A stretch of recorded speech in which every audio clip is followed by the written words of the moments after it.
आप चाय की चुस्की ले सकें और तमाम जो बड़ी बड़ी सुर्खियां हैं बहुत सरल भाषा में इनको समझ सकें। चलिए करेंगे शुरुआत।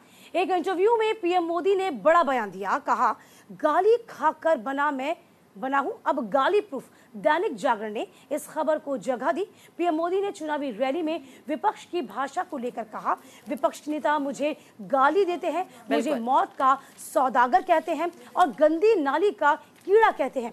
मैं पिछले 24 साल से गालियां खा खा कर गाली प्रूफ हो गया हूं। संसद में हमारे एक साथी ने हिसाब लगाकर बताया था कि मुझे 101 गालियां दी गई हैं, चाहे चुनाव हो या ना हो। विपक्षी मानते हैं कि गालियां देने का हक उनका ही है। वे इतने निराश हो चुके हैं कि गालियां देना उनका स्वभाव बन गया। तो देखिए, प्रधानमंत्री नरेंद्र मोदी ने एक इंटरव्यू के दौरान ये बात बोली है कि गाली खा खाकर वो गाली प्रूफ हो चुके हैं, यानी कि अब उन पर इन गालियों का कोई विचलन, कोई असर नहीं होता है।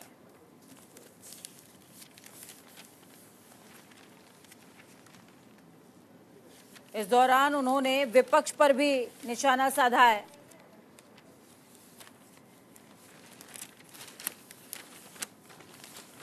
प्रधानमंत्री ने इस दौरान विपक्षियों पर निशाना साधा और निशाना साधते हुए साफ तौर पर कहा कि विपक्षी चाहे देश के अंदर चुनाव हो या ना हो, सिर्फ और सिर्फ गाली देना जानते हैं।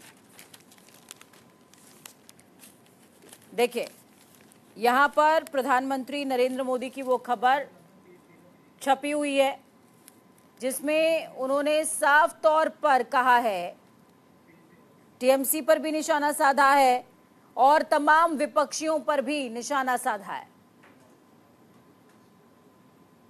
देखिए, यहां पर क्या लिखा है उन्होंने, ये भी मैं बता देती हूं। प्रधानमंत्री नरेंद्र मोदी ने इस दौरान इंटरव्यू के दौरान साफ तौर पर कहा कि विपक्षी मेरे ऊपर निशाना साधते रहते हैं। विपक्षी साफ तौर पर कहते हैं कि नरेंद्र मोदी के कार्यकाल में ये नहीं हुआ, वो नहीं हुआ।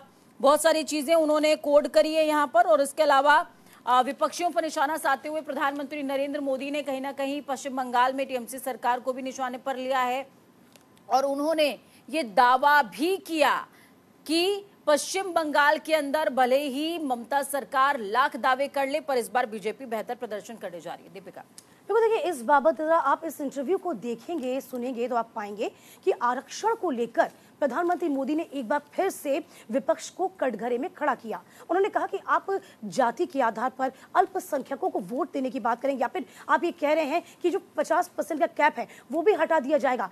बाकायदा प्रधानमंत्री मोदी ने इसका उदाहरण दिया, कहा कि खेल की बात कर लीजिए आप, कि आप पंजाब के बच्चों को देख लीजिए, उत्तर प्रदेश के बच्चों को देख लीजिए, किस तरीके से तमाम बच्चे अच्छा कर रहे हैं। लेकिन जब आप आरक्षण की बात एक पर्टिकुलर वर्ग को करते हैं तो कहीं ना कहीं ये तमाम चीजें उन बच्चों के लिए सही नहीं होगी, उनके लिए ठीक नहीं होगी, उनके साथ धोखा होगी। ये तमाम बातें बड़ी ही सहजता से प्रधानमंत्री नरेंद्र मोदी कहते नजर आए। उन्होंने ये भी कहा कि जब मैंने कांग्रेस का मैनिफेस्टो देखा तो मैं चौंक गया। मैं चौंक इसलिए गया क्योंकि आप जो तमाम बातें गिना रहे हैं, जो तमाम बातें बता रहे हैं, कहीं ना कहीं वो तमाम चीजें जो है वो धरातल पे आना संभव